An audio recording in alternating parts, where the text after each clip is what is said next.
Well, hello everybody, and welcome to Dr. Bingo Fairmont's Management Minute.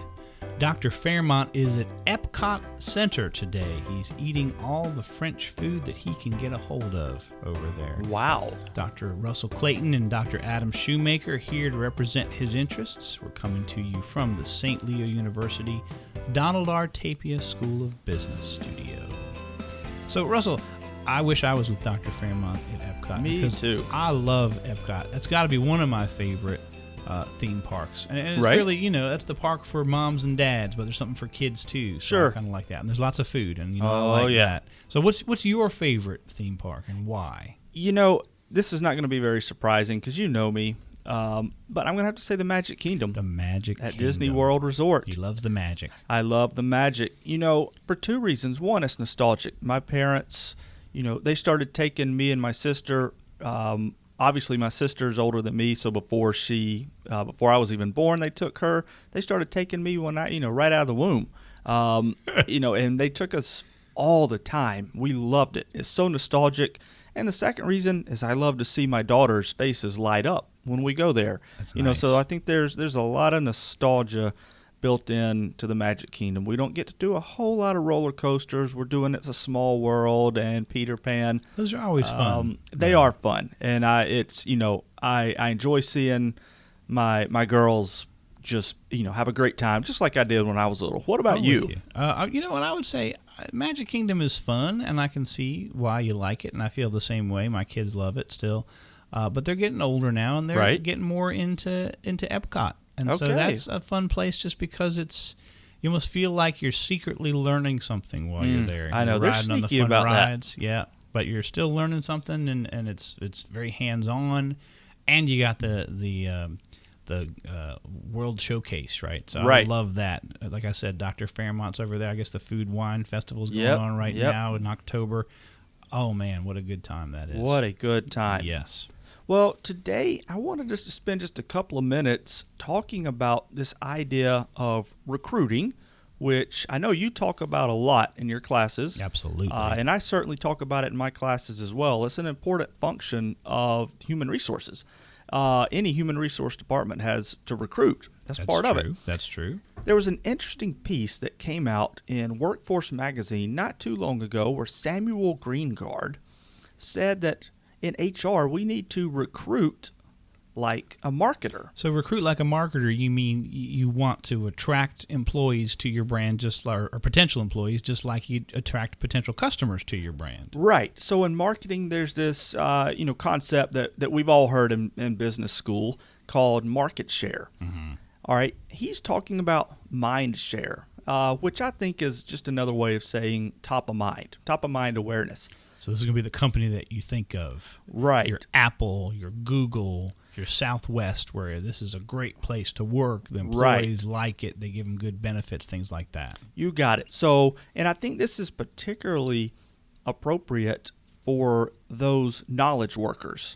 Now, we were talking about this before we started the show today. Right. And I said, well, everybody really should be looking at this, right? Because even if we're talking entry-level workers, even if we're talking your Walmart, your cashier, your McDonald's, they still need to attract potential candidates and say, hey, this is a great place to work. Maybe despite what you've heard, there's some good things about working here, and here's why, and attract those people. So why is it different for this higher level, this knowledge worker that we're looking at? Right. So I think one way to look at this is, you mentioned the Walmarts and the McDonald's of the world, and you mentioned, despite what you may have heard. I think that's a great point because we've all heard stories, whether they're anecdotes, whether they're urban legends, I don't know, of bad working environments at places like that. Right. And the fact remains is that McDonald's, for instance, has a extremely high turnover rate. Mm-hmm. That's true, but the industry does too. Right. Fast food industry.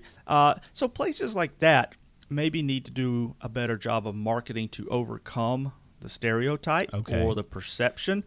Whereas, the knowledge economy, the knowledge workers, say for your top accounting firms, your top IT firms, industries like that where the recruiting is fierce for, say, the top third or the top 25% of the workforce. Okay.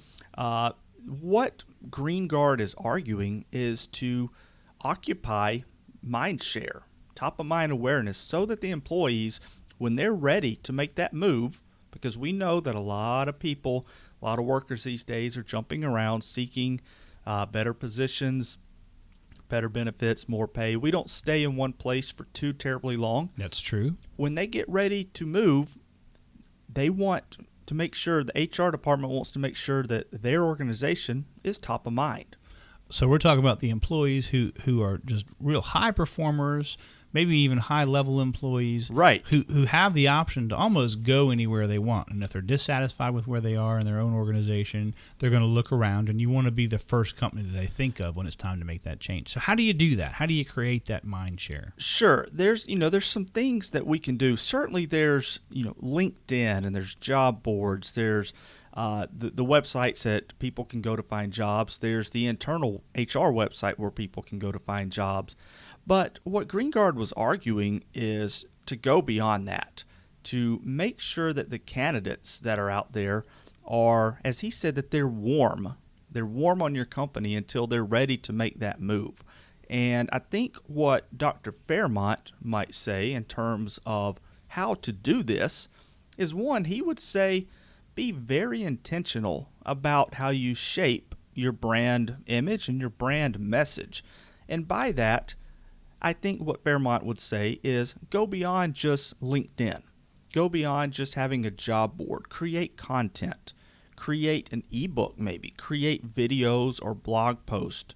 Host a live chat for people who are even considering working for company XYZ.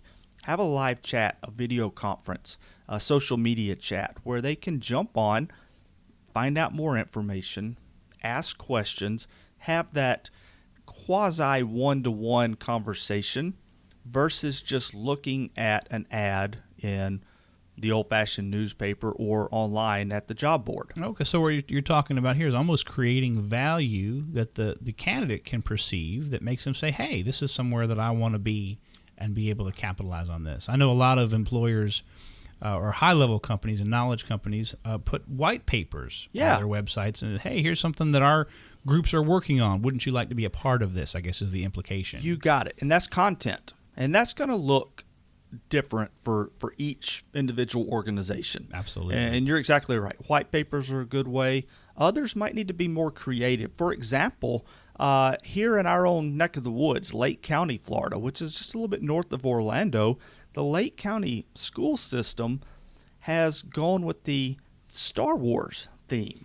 Okay. You mean da-da-da-da? You got it. Oh, not the theme itself, though. In a galaxy far, far away. Not the theme, What but are they What are they doing with Star Wars to build that brand awareness? So what they're doing is they're trying to attract recent college graduates or those who are about to graduate college to come to work in their school system. Now, here in Florida, there are a lot of school systems that really need teachers because we're a growing state. Absolutely. And Lake County is one of them, okay? And they're a little bit, it's certainly not rural, but they're not in the metropolitan Orlando area. So they maybe have a little bit more of an uphill battle. So their branding is everything they do when they go to these job fairs is Star Wars theme. Now, I don't know that works for everybody, but I know there are a lot of Star Wars fans out there. It's and true.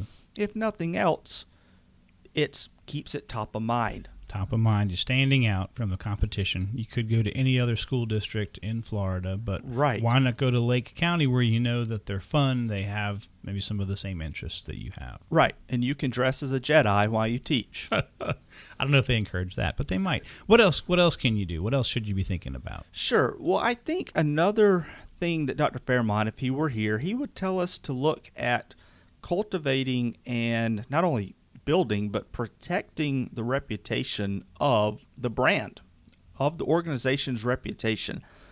Now, you and I both know that there are all sorts of websites out there, so anyone can go out there and post a review, positive or negative, and post a salary, whether it's accurate or not, of any organization. So what should the organization do to combat that, to make sure that they're addressing, especially negative publicity that comes from maybe a disgruntled former employee or maybe somebody who didn't have a good applicant experience or whatever. What should we do? Right. So one thing that they can do is start by simply just monitoring. Okay. Now, is it possible to monitor 100% of the internet? No.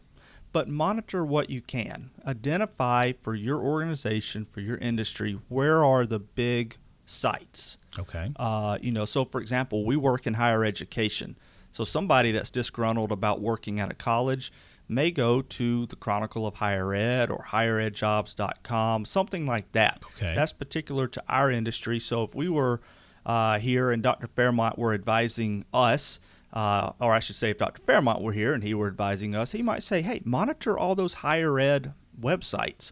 That may be where people are posting negative comments. And on some of those anyway, you can respond, just like a restaurant might respond on Yelp or Travelocity or TripAdvisor or something like that and say, hey, thanks for the feedback, but you got this wrong, or this is the current salary, or we know you were disgruntled and we wish things could have worked out or whatever, but let's put a real spin on it so that the people reading this don't think this is the true story. You got it. And I've seen that happen on TripAdvisor a lot with hotels and condos, and I think that's very appropriate to the HR function is, we can't respond to every single negative comment, but if there's just an egregious lie or what you believe to be fiction, made up information, respond to it. Check it.